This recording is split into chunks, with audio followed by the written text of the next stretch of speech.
This interview is for information only and should not be considered as investment advice or a recommendation to buy shares in the company featured. Welcome to this StockBox interview.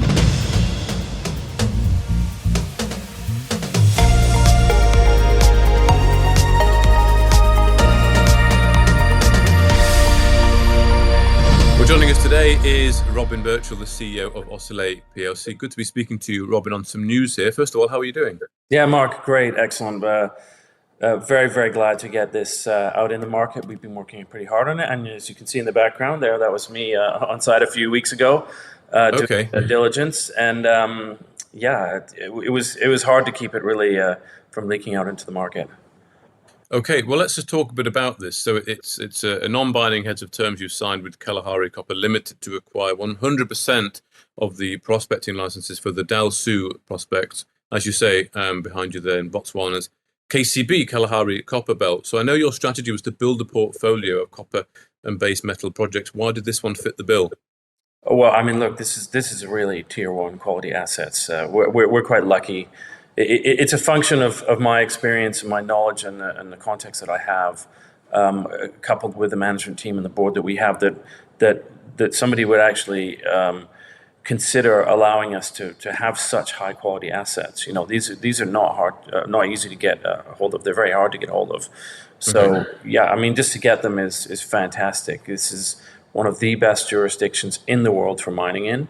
It's definitely, you know, in the top one or two in Africa, and this is one of the hottest jurisdictions for copper because it's underexplored. It's not finished. You know, there's many other places around the world. I mean, Chile, it's mostly been picked over. You know, even in the DR Congo, I mean, they've been mining there for 100 years almost now. They've only been mining in the Kalahari Copper Belt for less than 5 years. You know. There is a lot more to be found out there, and we've got this excellent land package. Well, let's talk a bit about the prospectivity then, because you've talked about in the RNS here that announced it, about strata-bound sediment-hosted copper-silver deposits in the KCB with one license, that's PL85, focusing on structurally controlled shear-hosted mineralization in the Bushman Limited with limited exploration. So what's been done so far, and what plans have you, if you have at the moment, do you have to progress further? Yeah, well, look, we're starting immediately. We will have. That's the great thing about being back in Botswana again. We have a full team that we can deploy immediately. We have somebody, or we have members of our team going next week on Wednesday to do work, start the exploration program. So that we have. We will be posting the presentation that we've generated as well to our website, so people can follow that. I've been giving presentations to a number of people over yesterday and today. So there's four key areas that we need to explore in. The prospects 1 and 2, or our first prospect and our second prospect, is the 232 complex. And then the second one is 2474. Those have had discoveries in them. They are very, very close to known mineralization and mines, the MMG mines. And they haven't been explored properly, so we will be starting immediately with geophysical techniques and also better soil surveys, because you need to, the way it works, Mark, just to understand the sediment hosted. So what you have is you have rocks that are underneath more recent sand cover. Okay, those rocks are 1.5 billion years old or something like that, and then you have the sand cover that's probably less than 10 million years old.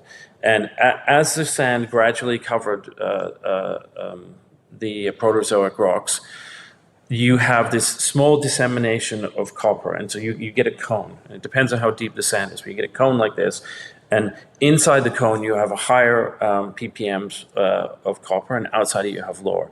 So you couple that, looking for and you need to space that quite tightly, 20 to 50 meter soil samples on a grid, with geophysics, which is you can, with EM and magnetics, you can do two things. You can look for the boundary between Nguako Pan, and then you can look for the mineralization. And when you combine the three things together, that's how you decide where to drill. Now, they did a little bit of that in each one of them. In 2474, they drilled in 2016, but the understanding of the system was relatively weak at that time because it was the beginning of the exploration phase. It was 9-10 years ago, right? Or, well, not the beginning, but it wasn't. It was towards the beginning of it. And then in the 232 cluster, they didn't have enough money to spend to do the thorough work that needs to be done to be able to drill in the right place. Now, they were lucky that they made discovery, so they intercepted this contact between the Nguaku Pan and the Dakar Formation, and this is a redox oxidization boundary. Okay, so the fluid is flowing through the Dakar, and it's dropping out, and then it hits the boundary, the redox boundary, and that's where the precipitation happens, because you have carbonaceous material in the Nguaku Pan, and that changes the pH, basically, I think, and that's where the copper falls out, and that's what you're looking for. Okay, and that's why it's sediment hosted. And so it has been explored before, but the company ran out of money. The market wasn't favourable for No, them? it was a private company, and it just didn't have access to the capital markets. It was underfunded. Okay. It's just very typical, like they didn't make any mistakes. It's just typical of small private companies that they find it difficult to raise money. And we have a good track record of raising money, so we will be able to fund this properly going forwards. And we'll go back and look at 232, and it's 20 kilometer strike, and it's like a stone's throw away from MMG, as I mentioned before. Yeah. We have a very, very good possibility of making a significant discovery there. Who knows, 10, 20, 50 million tons of maybe around about 1%. That's what we're after, and that's worth hundreds of millions of dollars. So you're getting guys on the ground pretty soon then to do that initial geophysics, and that will be to identify drilling locations effectively, will it? Yeah. We need to do work not on 232, but on some of the other ones. We need to. There's other prospects as well, which is slightly different. 82 complex. So we need to do work on some of the licenses this year, because it's required under the license terms, and then you get an extension. Okay. Okay. So drilling this year or not quite? Do you not think? We'll see. Maybe. Until we do the proper ground sampling and shoot the geophysics, we won't know where we want to locate our drill collars. Okay. Yeah, maybe we'll drill this year. We'll see.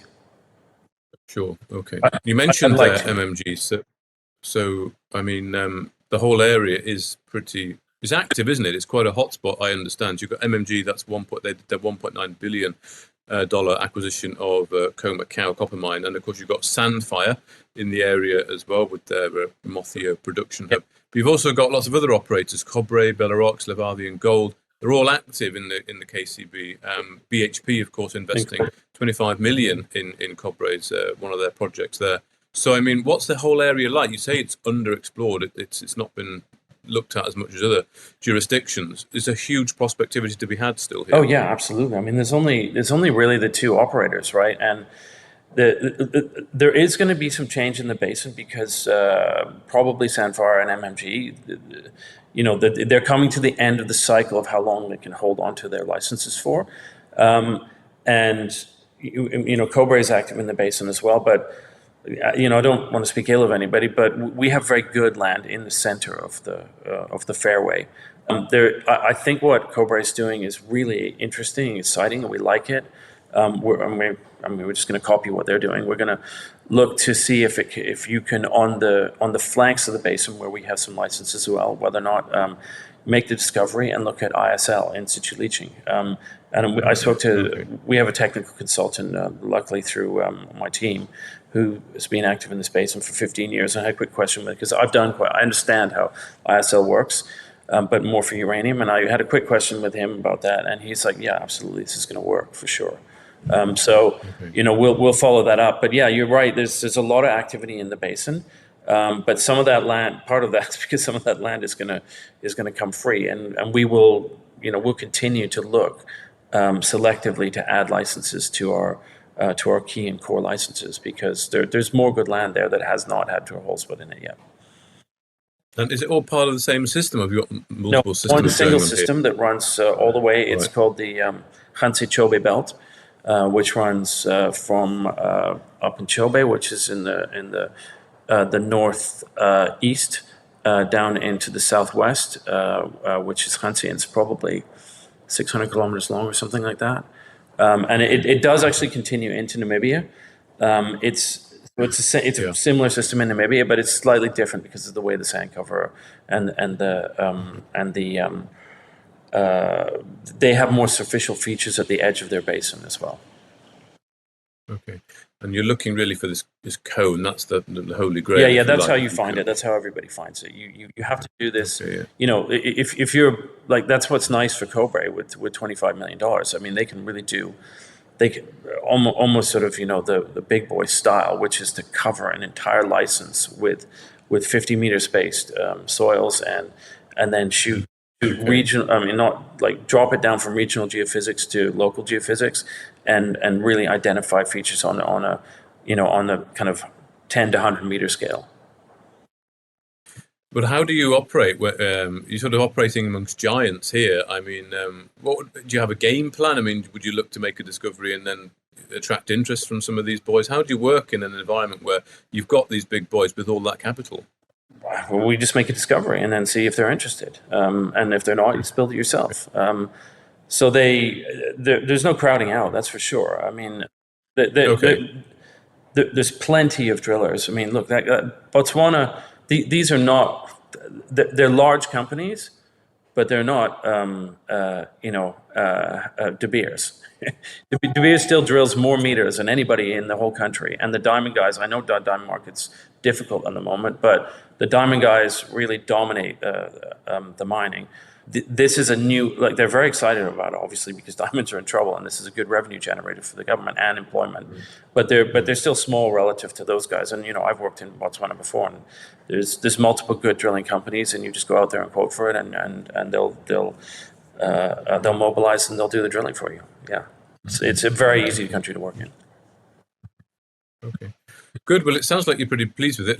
Is it fair to say this will be the focus now of the company? Well, look. I mean, 16 licenses is a lot of licenses. So and a lot of prospectivity. So it's going to be it's going to consume more capital, and we're going to have to, you know, have more team members deployed on that. But we mustn't forget about Ivory Coast. I mean, I think that that jurisdiction and that area, there's a number of other people who are doing the same thing as us, looking for copper and copper with gold.